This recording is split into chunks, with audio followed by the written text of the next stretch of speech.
Welcome back to another week in my training life. And this is, I think, my fourth cardio session here, fourth cardio session since I started dieting.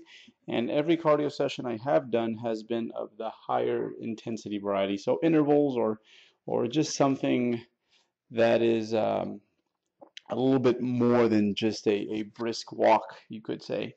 And this is definitely giving me some ideas when it comes to my next prep. Now, one thing that Eric Helms has bothered me about in the past is like, dude, maybe you don't really even need to do any cardio, and if you do, maybe not until the very end. But I guess my thing is, I don't want to leave anything up to chance, and I'd much rather be ready a bit earlier and be able to do a lot of the shows early in the spring next year. So I think I'm going to keep cardio, but one thing I'm going to do is probably, since I'm only really going to do maybe 2 sessions a week at about 15 to 20 minutes, I'm going to make it most likely all of it high intensity cardio because I really don't expect, I don't think I'm going to require more than 2 cardio sessions. So I think as of right now, that is probably going to be the approach. Is that since I'm really only going to require about 2 cardio sessions a week, and most likely they're all going to be anywhere from 15 to 20 minutes, I might as well use this type of cardio, the one that gives me the most bang for my buck. And so far, the fat loss phase is going pretty well. I'm about 15 or so pounds, probably closer to 20 pounds over stage weight. And, a lot of people will, especially at the gym, they'll look at me and they're like, where is it at? And I think, for one, I think vascularity makes you look a little bit leaner than you are. And then I think the longer you do this, the more, not size, or I'm not going to call it, well, a lot of folks they call it muscle maturity, but it's more like muscle density. I think as your density improves, you look better at certain levels of bodybuilder fatness during the off season. And speaking of maturity, Brad Loomis and I, we got a workout. I think this was Tuesday, and this was like really late at night, something close to midnight, maybe a bit after midnight. But it really brought me back to my roots when I first started weight training, and it brought back a lot of good memories when I would train at 1, 2 in the morning, and then the very next day at 10 in the morning.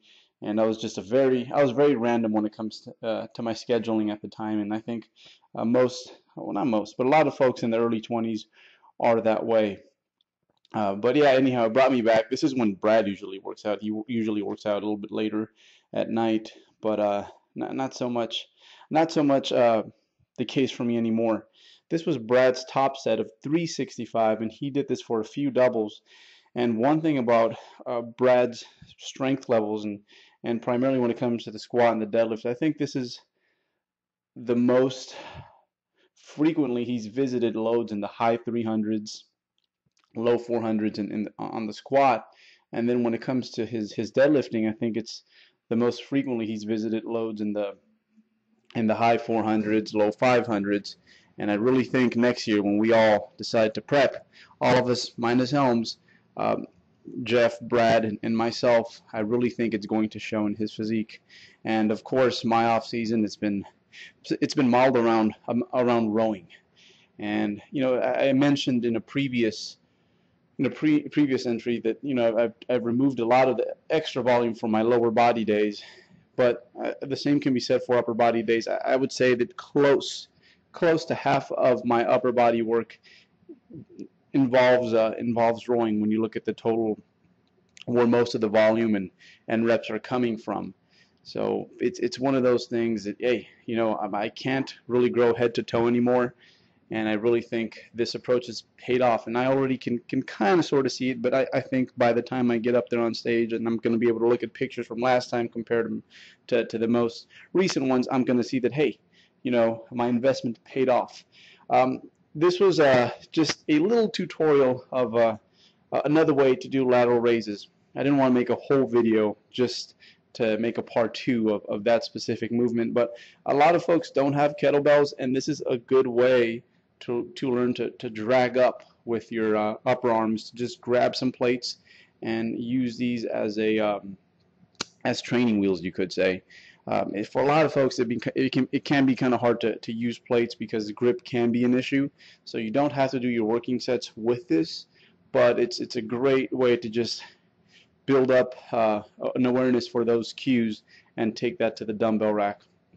Brad actually had a day that was, in terms of the movements he had ready for him on this day, they were a little bit more exciting than my own workout. He got to deadlift and squat, and this was 495 for a double. And Brad is quite the grinder, as you're going to see here. And, you know, if it looks hard, it usually feels much worse than it looks. And check out this last grind here.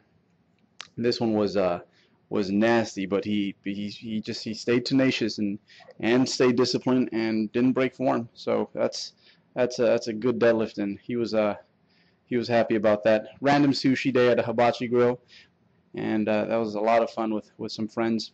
But then it was back to the gym, and you know, my upper back is still giving me issues every once in a while since I heard it a few months back. So what I'm going to start doing is I'm going to start rotating front squats and back squats on a weekly basis, and I think it's going to just give that area a little bit of a rest. And I don't feel like front squats necessarily take me out of my back squat groove, especially since I'm a high bar squatter.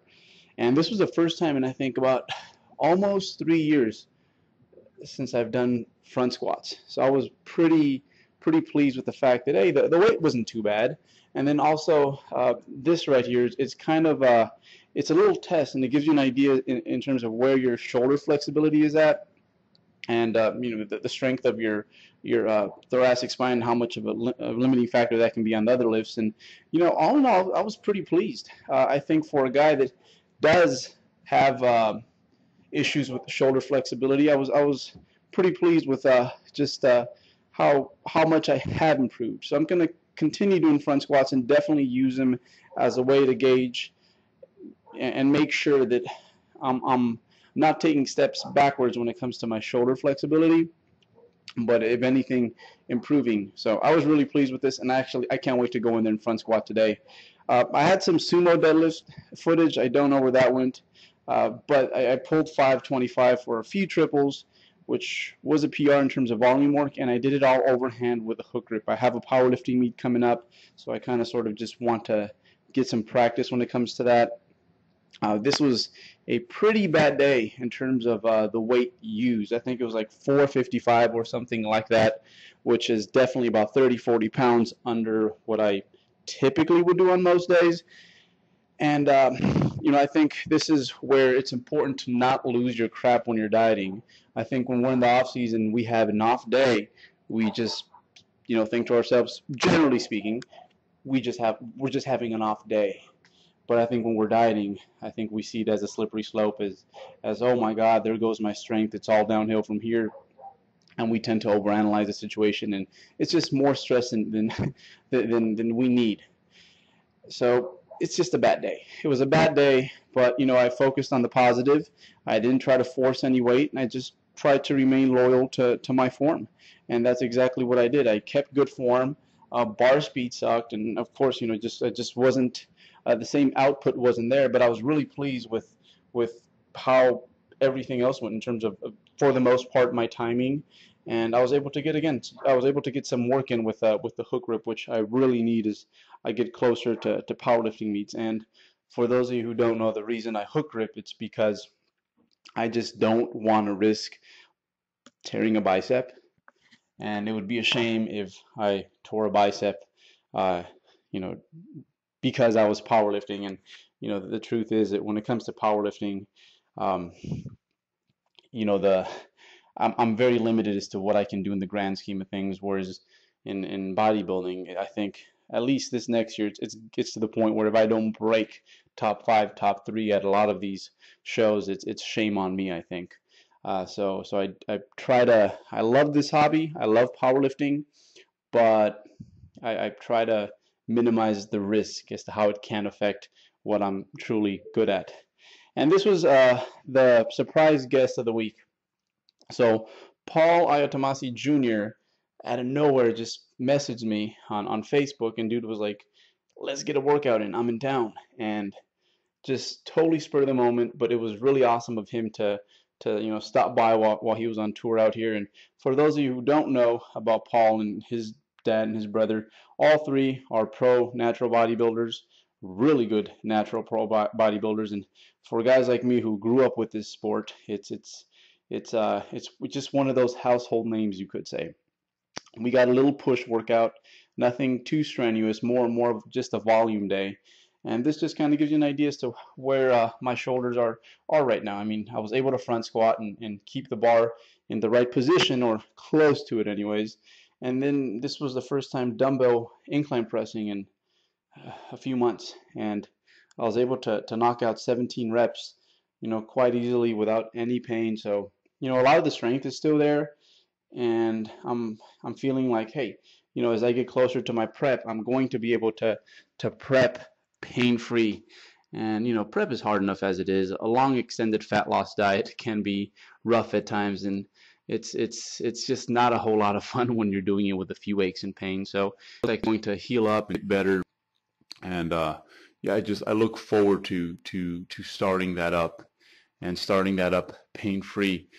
Paul, the issue with Paul, he's been dealing with some injuries as well, and that's one thing we really talked about. And I think both him and I, if we could go back and change one thing, is just really focus a lot on things that are going to keep you in the game for a long time. And I think that's especially when we talk about natural bodybuilding and how it really is about stacking up your bricks over the course of a long time, and just having the biggest pile.